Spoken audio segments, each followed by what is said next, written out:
Saya duduk di meja operator warnet sambil melihat sekeliling.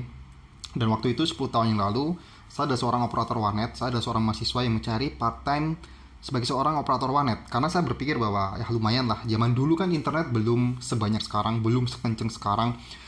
Kos-kosan saya itu belum banyak, belum ada wifi-nya gitu ya. Kalau sekarang mayoritas kebanyakan kos-kosan sudah ada wifi-nya, udah mudah lah. Jauh beda dengan 10 tahun yang lalu. Saya berpikir sebagai seorang mahasiswa, mendingan saya sambil cari tambahan sebagai operator warnet. Meskipun waktu itu sekitar 20.000 per shift gitu ya. Segitu, zaman segitu. Dan ketika di malam-malam saya shift malam sekitar jam 11 gitu ya. Jam 11 sampai jam 7 shift malamnya, tapi waktu itu jam 2 pagi kondisi warnet itu lagi sepi. Itu ada sebuah warnet gaming dan kebanyakan memang anak-anak muda gitu ya. Warnetnya nggak gede, hanya sekitar 10 unit saja, 10 bilik saja. Dan tiba-tiba ketika saya jaga warnet, datang bapak-bapak berusia sekitar 40 tahun. Bapak-bapak itu kelihatan ramah banget, ramah banget. Dia tiba-tiba masuk ke dalam warnet, menyalami saya sambil tanya nomor berapa yang kosong. Ya kebanyakan orang yang mau ke warnet gitu ya. Dan saya ingat betul karena warnet di tempat saya kerja itu menjual cemilan, menjual rokok, menjual minuman. Bapak itu memesan bukan memesan sih. Bapak itu membeli satu botol teh pucuk harum dan dua rokok eceran surya gitu ya. Saya ingat betul, waktu itu masih ingat betul. Dan dia pun masuk ke dalam ke bilik yang udah saya bilang yang kosong nomor berapa. Meskipun sebenarnya waktu itu gak ada orang sama sekali di warnet tersebut. Tetap gak ada orang sama sekali gitu ya. Intinya gak ada orang sama sekali ya, pokoknya gitulah. Dan karena saya biasanya aktivitas malam itu biasanya download, kemudian download YouTube, kemudian ya main game juga karena saya juga suka game juga. Tapi ketika sekitar jam 3 itu saya udah bosan mau ngapain lagi, udah mulai ngantuk gitu ya. Dan bagi kebanyakan operator warnet atau orang-orang yang pernah bekerja di operator warnet pasti udah tahu kalau misalnya kita sebagai OP itu bisa tahu, bisa iseng melihat apa saja sih yang dibuka oleh user di situ. Mungkin teman Anda tahu atau Anda sendiri adalah operator warnet ya. Karena saya jujur, saya tahu OP bisa melihat itu ketika saya bekerja sebagai operator warnet. Ketika saya bekerja sebagai operator warnet dan saya iseng aja, saya nggak berekspektasi macam-macam pada bapak itu karena memang kelihatan orangnya ramah, kelihatannya orangnya sangat-sangat ceria, periang dan lain-lain gitu. Dan ketika saya buka, saya kaget setengah mati karena kenapa? Karena 10 tab terbuka dan yang dibuka adalah situs porno. Tidak hanya itu saja, saya kan bisa melihat tiap tabnya itu apa saja. Dari situ kelihatan bahwa ini adalah pecandu porno akut. Saya bisa ngejudge karena kenapa? Saya dulu adalah seorang pecandu porno juga. Saya dulu adalah seorang pecandu bokep juga. Dan saya tahu betul orang-orang yang memang iseng bukan nonton bokep atau yang nonton bokep itu cuma buat reversing doang, sama orang-orang yang kecanduan porno akut. Karena secara genre, secara fetis sangat berbeda. Bahkan bisa saya bilang ya, saya ada sedikit kebanggaan bahwa fetis yang dimiliki oleh bapak tersebut itu tuh lebih parah dibandingkan saya yang dulu ada seorang pecandu pornografi juga. Dan itu adalah bapak-bapak berusia 40 tahun. Berusia 40 tahun. Saya gak berekspektasi sama sekali.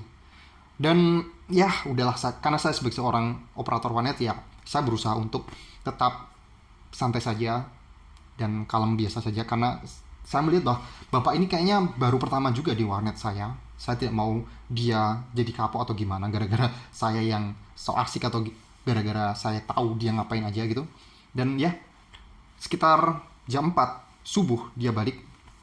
Dia jadi jam 2 sampai jam sampai subuh gitu ya. Dia balik, dia bayar ke kasir, ke tempat saya gitu ya. Dan ya nggak ada yang aneh-aneh, tapi saya ingat betul dia melakukan hal yang sama dengan ketika dia pertama kali orang itu masuk menyapa saya. Dia menyalami saya. Dia orangnya sangat ramah sekali. Saya nggak berpikir waktu itu aneh-aneh ya. Ya menyalami ketika ditodong salaman. Kita ya sebagai orang yang orang di adat timur itu ya, kita juga harus menerima salaman tersebut. Dan saya tidak berpikir macam-macam dan saya tidak punya pikiran yang aneh-aneh. Tapi beberapa waktu kemudian saya baru ingat bahwa kita nggak tahu apa yang dilakukan oleh bapak tersebut dengan tab seperti itu yang dilakukan di bilik tersebut dengan tangannya. Kita nggak tahu, saya nggak tahu. Dan ya semoga saja dia tidak melakukan hal-hal seperti itu ya. Tapi ya udah mau gimana lagi. Tapi dari situ saya bisa mengambil kesimpulan bahwa 10 tahun yang lalu bapak berusia 40 tahun itu kecanduan pornografi dengan fetish seperti itu. Zaman dimana internet belum sebanyak sekarang, zaman dimana belum banyak smartphone, zaman dimana orang-orang itu masih sangat baru, masih entry level lah mengenal internet. Dan bapak-bapak itu udah tahu pornografi dengan genre yang seperti itu. Bayangin aja. Dan 10 tahun kemudian Anda bisa bayangkan orang itu bisa mengakses pornografi dengan mudah. Anak-anak bisa mengakses pornografi dengan mudah. Kita nggak tahu bahwa kita selalu berasumsi kalau misalnya pornografi itu hanya terjadi pada anak remaja, hanya terjadi pada bocil-bocil, hanya terjadi pada orang-orang yang belum menikah. Tapi faktanya, bapak-bapak berusia 40 tahun, saya ingat betul, dia perawakannya 40 tahun, 45 tahun ke atas lah. Dia nonton video yang seperti itu 10 tahun yang lalu, di mana informasi belum sekencang sekarang. Zaman sekarang, orang mungkin udah gila. Fetishnya semakin gila. Internet makin kenceng, kemudian unlimited.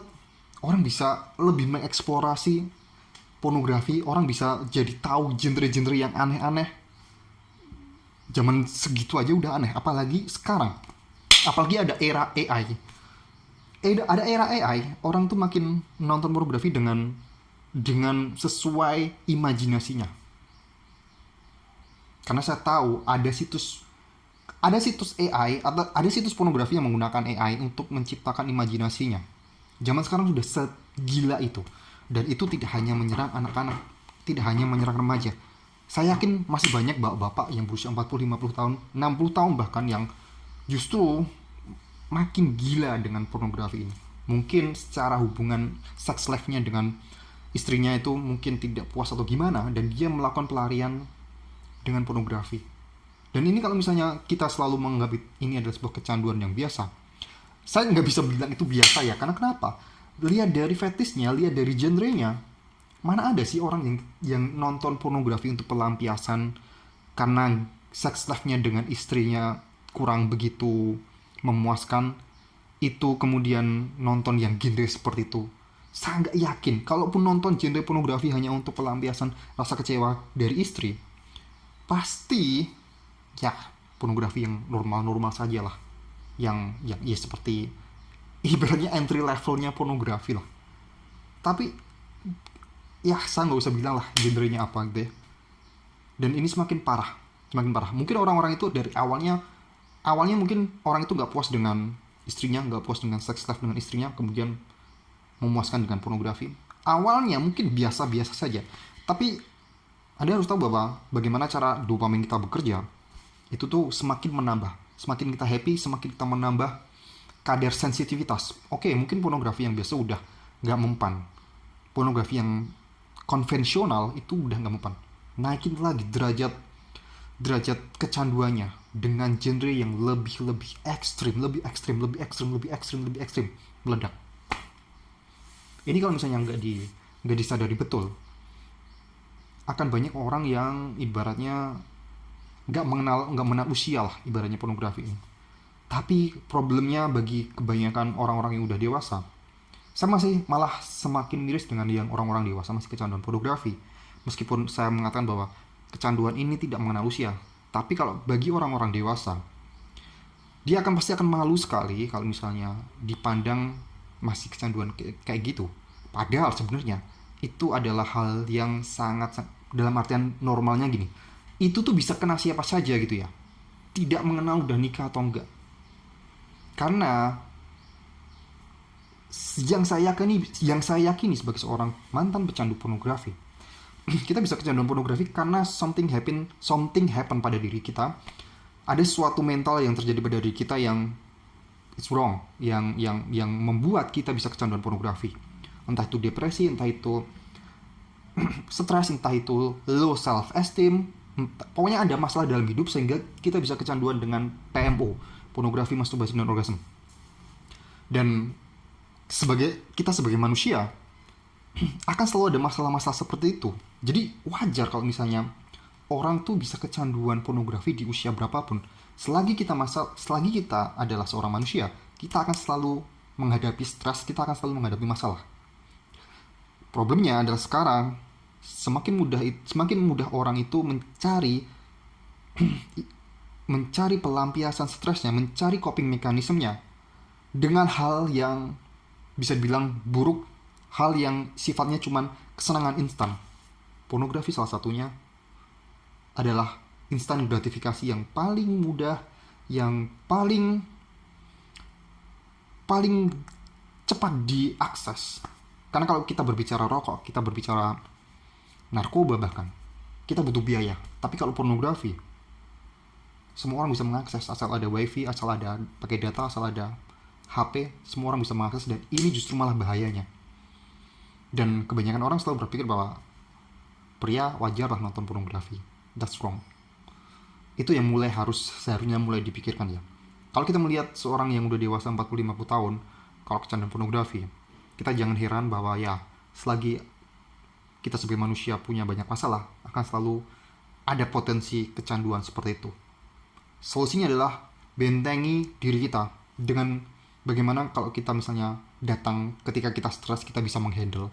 Bagaimana kalau kita sedang depresi, kita bisa menghandle. Kuncinya sebenarnya ada di lifestyle kita, ada di kehidupan sehat kita. Maintain stres itu paling penting. Karena kebanyakan orang yang kecanduan pornografi pasti berawal dari stres. Kebanyakan seperti itu. Oke? Terima kasih sudah menonton video sampai sejauh ini dan mendengarkan cerita saya. Anda hebat.